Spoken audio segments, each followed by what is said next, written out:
Di sebuah desa kecil di tengah hutan Kalimantan yang hijau, seorang wanita tua berlutut di atas sajadah. Namanya Najia. Tangannya yang keriput terkatup erat saat dia melantunkan doa-doa hariannya. Cahaya fajar yang lembut masuk melalui rumah kayu sederhana, menerangi wajahnya yang teduh. Kehidupan Najia dipenuhi dengan kesederhanaan dan ketaatan. Selama beberapa dekade, dia mengajar Al-Quran kepada anak-anak dan orang dewasa. Sekarang setelah pensiun, dia menghabiskan hari-harinya dengan refleksi yang tenang. Dia khawatir dengan radang sendi yang dideritanya, yang membuatnya semakin sulit untuk berwudu. Tapi dia tidak pernah mengeluh. Imannya tetap teguh. Itu telah menjadi sahabat setianya dalam suka dan duka kehidupan.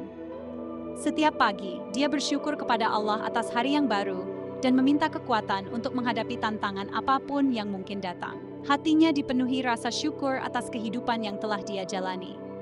Rumah Najia sederhana tapi bersih. Sebuah Al-Quran usang diletakkan di atas meja kecil di dekatnya. Itu adalah harta paling berharga miliknya.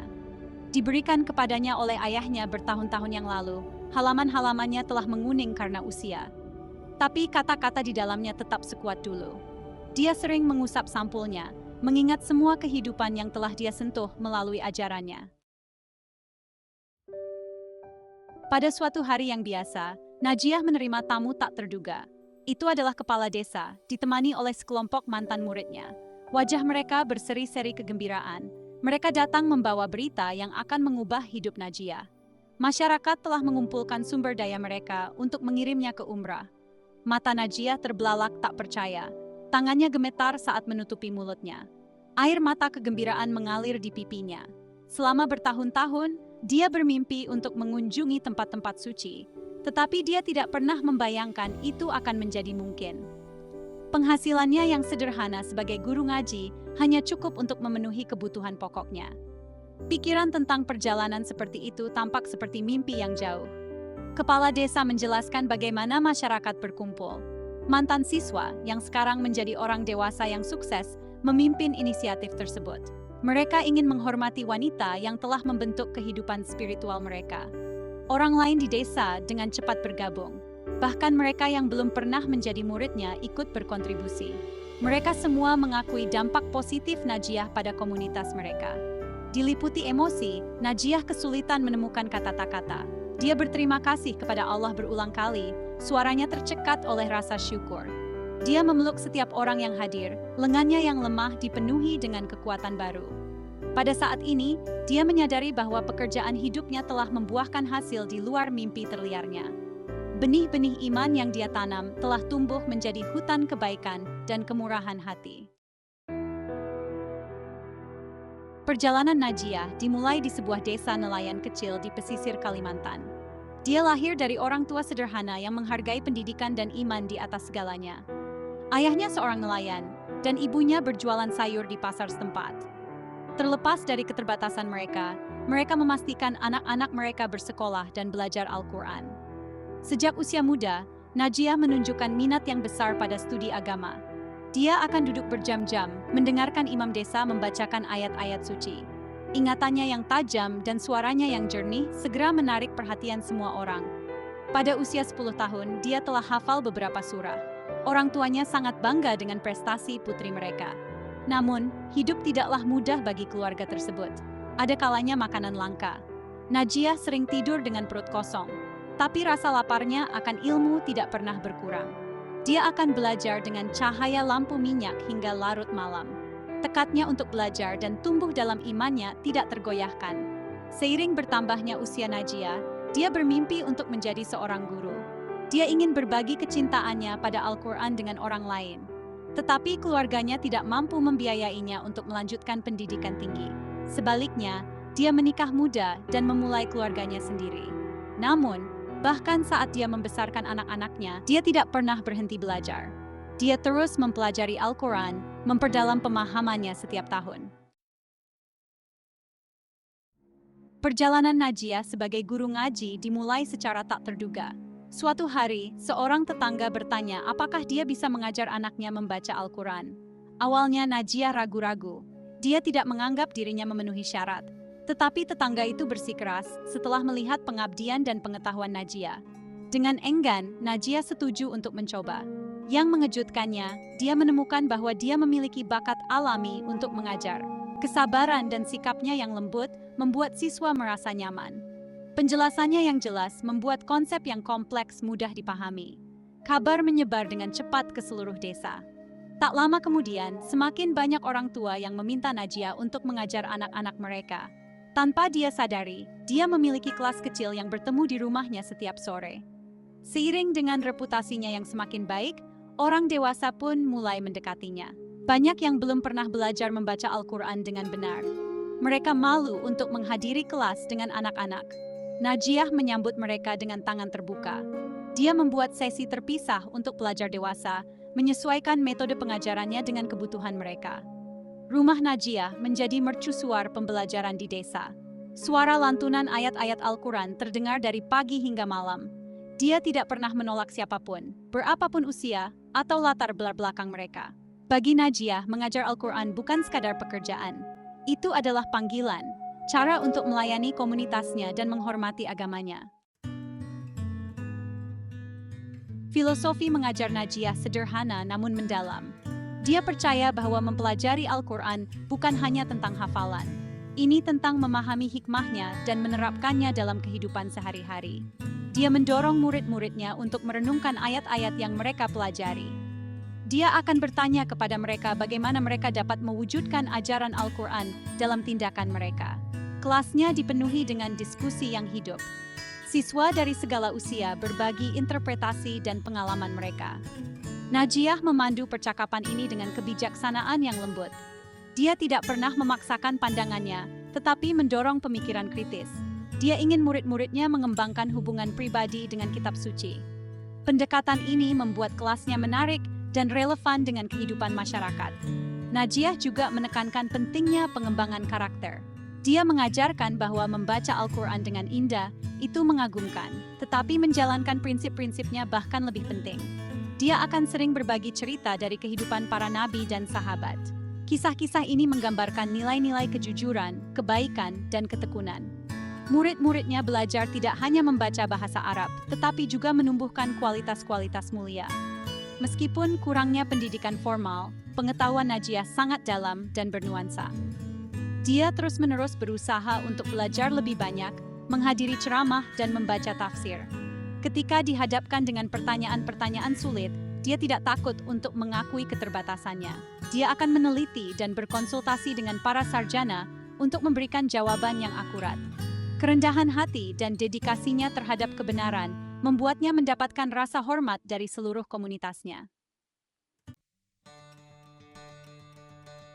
Bagian 6. Mengatasi rintangan dengan kesabaran. Perjalanan Najiah sebagai seorang guru bukannya tanpa tantangan. Pada tahun-tahun awal, dia menghadapi skeptisisme dari beberapa anggota masyarakat. Mereka mempertanyakan apakah seorang wanita tanpa pendidikan agama formal boleh mengajar Al-Quran. Tapi Najiah tetap tak gentar. Dia membiarkan ketulusan dan kemajuan murid-muridnya berbicara sendiri. Kesulitan keuangan menjadi perhatian yang terus-menerus. Najiah tidak pernah memungut biaya untuk kelasnya. Dia percaya bahwa pendidikan Al-Quran harus dapat diakses oleh semua orang. Ini berarti dia sering kesulitan untuk memenuhi kebutuhan. Ada kalanya dia harus memilih antara membeli makanan dan membeli bahan ajar. Namun, dia selalu mengutamakan kebutuhan siswanya daripada kenyamanannya sendiri. Mengajar pelajar dewasa menghadirkan tantangan yang unik. Banyak dari muridnya yang lebih tua merasa malu dengan kurangnya pengetahuan mereka.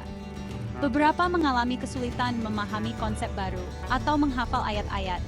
Najiah mendekati situasi ini dengan kesabaran yang tak terbatas. Dia mengembangkan metode pengajaran yang inovatif untuk membantu siswa yang kesulitan. Dia menggunakan analogi dari kehidupan sehari-hari untuk menjelaskan ide-ide yang kompleks. Mungkin ujian terberatnya datang ketika penglihatan Najiah mulai menurun. Seiring bertambahnya usia, membaca menjadi semakin sulit. Tapi dia menolak untuk membiarkan rintangan ini menghentikannya dari mengajar. Dia menghafal seluruh bagian Al-Quran dan tafsirnya. Ini memungkinkannya untuk terus mengajar, bahkan ketika dia tidak bisa lagi membaca teks. Tekadnya menginspirasi murid-muridnya untuk mengatasi tantangan mereka sendiri. Bagian 7. Warisan cahaya dan pembelajaran. Seiring berjalannya waktu, dampak Najiah pada masyarakat menjadi semakin nyata. Mantan muridnya menjadi anggota masyarakat yang disegani. Banyak yang mengaitkan kesuksesan mereka dengan nilai-nilai yang mereka pelajari di kelasnya yang sederhana. Kisah mereka menjadi legenda di masyarakat, menginspirasi generasi muda untuk mengikuti jejak mereka.